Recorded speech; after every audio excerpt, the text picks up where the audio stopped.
¿Alguna vez te has preguntado por qué el nombre de Matusalén resuena con tanta fuerza a través de los siglos? Más allá de su sorprendente longevidad de casi 1000 años, este patriarca antediluviano encierra un mensaje oculto y un destino profético que pocos conocen. Su historia va más allá de un simple récord de años vividos, pues su nombre en hebreo anunció un acontecimiento que sacudiría los cimientos de la humanidad. Hoy te invito a adentrarte en los secretos de su vida, su linaje y el vínculo inesperado con el diluvio universal. Presta atención a cada detalle, porque lo que descubrirás podría cambiar para siempre tu comprensión de los relatos bíblicos. Para comprender la trascendencia de Matusalén, primero debemos remontarnos a su linaje. Él fue hijo de Enoc, quien destacó por su cercanía con Dios y fue uno de los 2 hombres en la Biblia que no experimentaron la muerte. Enoc transmitió a su hijo una advertencia divina sobre los tiempos venideros y le impuso un nombre con un propósito profético. Tras el nacimiento de Matusalén, Enoc vivió más de 365 años caminando con el Creador hasta ser llevado al cielo. Su posición en la genealogía conecta directamente a Adán con Noé en una cadena ininterrumpida de generaciones que preservaron la memoria de los orígenes de la humanidad. El nombre Matusalén en hebreo significa literalmente "cuando muera vendrá", una frase que asombra por su precisión profética. A primera vista podría parecer un epitafio sombrío, pero en realidad es una advertencia divina inscrita en su propio nombre. Los sabios antiguos entendieron que cada patriarca llevaba un mensaje oculto y que Matusalén era el último eslabón antes del juicio universal. Este nombre no solo anunciaba su propia muerte, sino el inminente diluvio que barrería la tierra. Al pronunciar su nombre, los oyentes recordaban que el tiempo de gracia tenía un límite y que la justicia divina estaba a punto de manifestarse. Vivimos hoy en un mundo donde la esperanza de vida rara vez supera los 100 años, pero en los tiempos antediluvianos las condiciones ambientales eran muy distintas. Algunos estudiosos sugieren que un domo de vapor sobre la atmósfera filtraba la radiación nociva y creaba un clima templado y húmedo que favorecía la longevidad. Las estaciones no estaban tan marcadas y la Tierra disfrutaba de un equilibrio idóneo para la vida humana, animal y vegetal. Patriarcas como Adán vivieron 930 años y Matusalén alcanzó los 969. Este entorno idílico, sin embargo, se estaba resquebrajando ante el aumento de la maldad. A medida que Matusalén envejecía, presenciaba una transformación alarmante. La maldad se multiplicaba, la violencia dominaba los corazones y la corrupción moral se extendía como una plaga. El texto bíblico describe que los hijos de Dios vieron la belleza de las hijas de los hombres y tomaron esposas de entre ellas, dando origen a los nefilim, seres de gran estatura y renombre.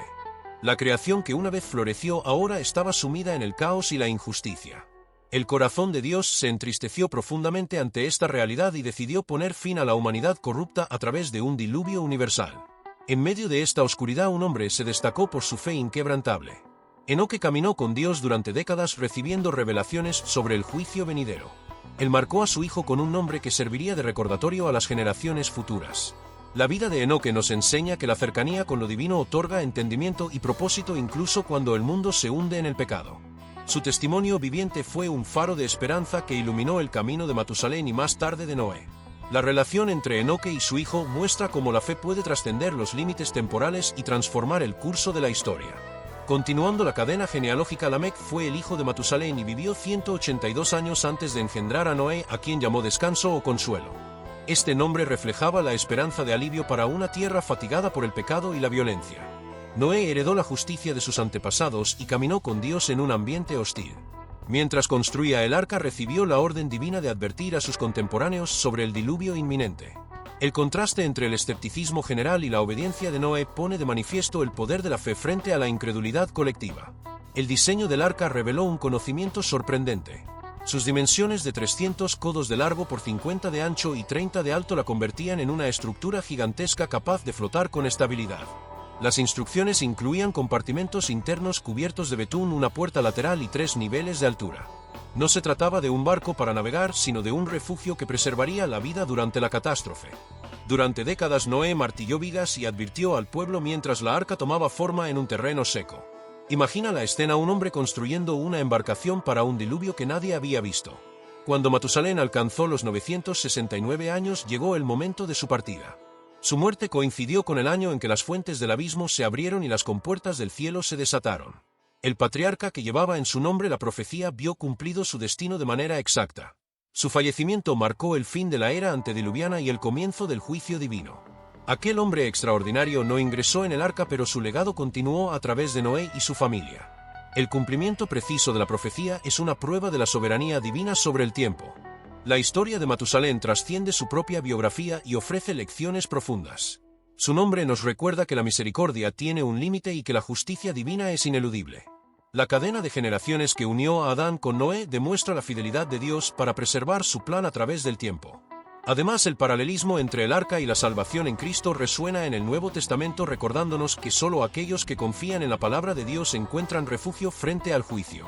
La figura de Matusalén se convierte en un puente entre la creación original y la promesa de redención. Más allá de la Biblia, el relato del gran diluvio aparece en más de 200 culturas antiguas. Desde la epopeya de Gilgamesh en Mesopotamia hasta las leyendas de los nativos americanos y los mitos griegos, la idea de una inundación catastrófica es casi universal. Estas coincidencias sugieren una memoria colectiva de un evento real que impactó profundamente a la humanidad primitiva.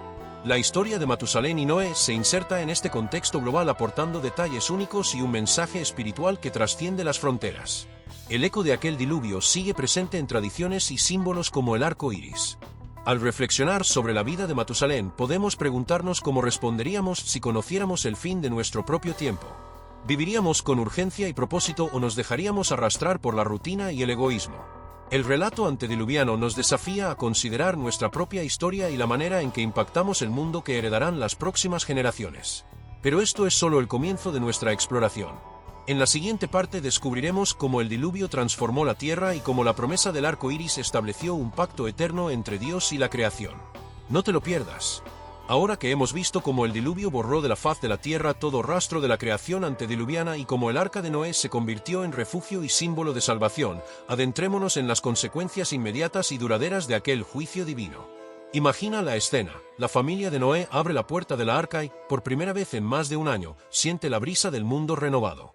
Bajo sus pies, la tierra mojada se agrieta, las primeras hierbas brotan y un silencio cargado de asombro lo envuelve todo. Cada paso es un acto de fe y esperanza, pues aunque las aguas han retrocedido, el paisaje todavía está transformado: montañas desnudas, valles anegados, laderas sin un solo árbol que recordar. Noé levanta los ojos y contempla el cielo. Allí, brillando con tonos imposibles, aparece el primer arco iris tras la tormenta. No es un simple fenómeno meteorológico, sino el primer signo de un pacto eterno. El arco iris cruza el firmamento como un puente entre lo divino y lo humano, recordando a toda criatura que la ira de Dios no volverá a manifestarse en un diluvio total. Cada rayo de color es un recordatorio de misericordia y de la promesa de ciclos estacionales constantes: lluvia y sequía, siembra y cosecha, día y noche. Este arco iris, por extraño que parezca, pudo haber sido un fenómeno nuevo para aquellos ojos primerizos, una manifestación visible de la fidelidad de Dios a su creación. Al salir de la arca, Noé construye un altar y ofrece sacrificios de animales limpios. El humo que asciende representa no solo gratitud, sino el primer acto de adoración en el mundo postdiluviano. Dios, al percibir el aroma agradable, hace una promesa solemne: mientras existan cielos y tierra, no volverá a destruir toda carne con un diluvio. A cambio, establece normas nuevas: la vida humana adquiere un valor aún mayor y el derramamiento de sangre ajena exige castigo. Se consagra el principio de justicia con pena de muerte para homicidas, y se permite el consumo de carne, antes vedado. La alianza, sellada con el arco iris, redefine la relación entre el Creador y la humanidad. Con el pasar de los años, la descendencia de Noé se expande. Sus 3 hijos, Sem, Cam y Jafet, se dispersan por la tierra. Cada uno recibe territorios y destinos distintos. De Sem nacerían los pueblos semitas, incluyendo la futura nación de Israel. De Cam descenderían las civilizaciones del Nilo y Canaán. De Jafet, los pueblos que poblarían Europa y el norte de África. Así, de una familia de 8 personas surge toda la diversidad étnica y cultural de nuestro mundo. La dispersión ocurre tras el episodio de Babel, cuando la humanidad, deseosa de desafiar a Dios, decide edificar una ciudad y una torre que llegue al cielo. Allí, la soberbia colectiva encuentra su límite. Dios confunde sus lenguas y los obliga a esparcirse, cumpliendo la orden original de poblar la tierra. Este momento, conocido como la Torre de Babel, muestra que la naturaleza humana no cambia fácilmente. Aun después de experimentar el juicio y la gracia divina, la tendencia a la arrogancia y la rebelión persiste. Pero también demuestra la sabiduría de Dios al diversificar las lenguas y culturas, sembrando variedad y limitando la concentración de poder. Así, el diluvio y Babel actúan como 2 caras de una misma moneda: juicio y misericordia, dispersión y protección. Mientras las generaciones se suceden, la longevidad humana empieza a disminuir.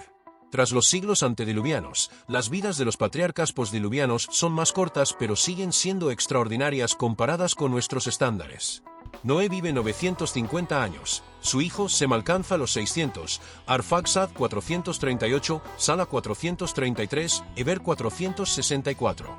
Pero poco a poco, la duración de la vida se reduce hasta aproximarse a los 200 años en la época de Abraham. Este declive nos habla de cambios ambientales y tal vez de modificaciones genéticas tras el cataclismo. Algunos estudiosos apuntan a la pérdida del domo de vapor, al aumento de la radiación solar y a variaciones en la dieta. Sea cual sea la causa, la tendencia es clara: el mundo postdiluviano no retiene las condiciones perfectas de antes. En la memoria de las naciones, el diluvio queda grabado como un suceso universal. Más de 200 culturas conservan relatos de inundaciones catastróficas. En la epopeya de Gilgamesh aparece Utnapishtim, quien construyó una barca para sobrevivir. En la mitología hindú, Manu es advertido por un pez divino. Entre los griegos, Deucalión y Pirra repueblan el mundo tras un diluvio enviado por Zeus. Entre los pueblos de América y Asia surgen leyendas paralelas. Estas coincidencias sugieren una base histórica común que trasciende fronteras y tiempos. La narrativa bíblica ofrece un marco teológico único: el juicio como respuesta a la corrupción y la salvación ofrecida a través de la fe. ¿Por qué, entonces, el relato de Noé y Matusalén sigue fascinándonos hoy? Primero, porque nos enfrenta a preguntas universales. ¿Qué haríamos si supiéramos el fin de los tiempos? ¿Cómo reaccionaríamos ante una advertencia divina? La fe de Noé, perseverante durante décadas de burlas, nos interpela. En un mundo que descuida lo eterno por lo inmediato, su constancia es un espejo de nuestra propia inconstancia. Segundo, porque el arco iris, más allá de un fenómeno natural, es un símbolo de esperanza. Nos recuerda que tras la tormenta puede venir la paz y que la fidelidad divina no depende de nuestra perfección, sino de su promesa. Además, el hecho de que el nombre de Matusalén proclamara la llegada del juicio nos muestra la soberanía de Dios sobre la historia. Él dispone los tiempos y las generaciones según su propósito. El patriarca que vivió más años que nadie se convierte en testigo y anunciador de aquel acontecimiento decisivo. Su vida prolongada no fue un fin en sí misma, sino un medio para conectar la creación original con el nuevo comienzo de la humanidad. Gracias a él, la tradición oral pudo transmitir recuerdos directos de Adán, Enoque y el Edén hasta la experiencia del diluvio. Al reflexionar en el legado de Matusalén, descubrimos que cada vida puede ser un puente entre el pasado y el futuro. Así como él enlazó generaciones antiguas con la de Noé, nosotros también podemos influir en quienes vienen después. Cada acción, cada palabra y cada decisión contribuye a la historia colectiva. ¿Estamos viviendo con esa perspectiva de responsabilidad intergeneracional? ¿Qué mensaje queremos legar a quienes nos sucedan? Finalmente, el relato de Matusalén y el diluvio nos lleva a contemplar la figura de Cristo. En el Nuevo Testamento, el apóstol Pedro presenta el bautismo como equivalente al arca, una salvación que pasa a través del agua.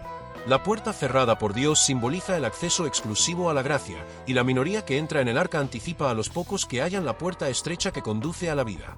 Jesús mismo compara su segunda venida con los días de Noé. Así como fue en los días de Noé, así será la venida del Hijo del Hombre. Este paralelismo nos recuerda que la historia de Matusalén y Noé no es un simple relato antiguo, sino una lección vigente sobre el juicio, la gracia y la esperanza. Al cerrar este capítulo, te invito a considerar cómo las lecciones del pasado pueden transformar nuestro presente. Matusalén vivió siglos anunciando el juicio, Noé construyó un arca anunciando la salvación. Hoy, somos nosotros quienes podemos anunciar un mensaje de fe y reconciliación en medio de un mundo que sigue repitiendo viejos errores. Que el ejemplo de perseverancia de Noé y la precisión profética de Matusalén nos inspiren a vivir con propósito y a tender puentes de esperanza para las generaciones venideras. Porque, al final, la historia humana es un gran arco narrativo donde cada uno de nosotros tiene un papel irrepetible. ¿Estás dispuesto a escribir el tuyo con fe y valentía?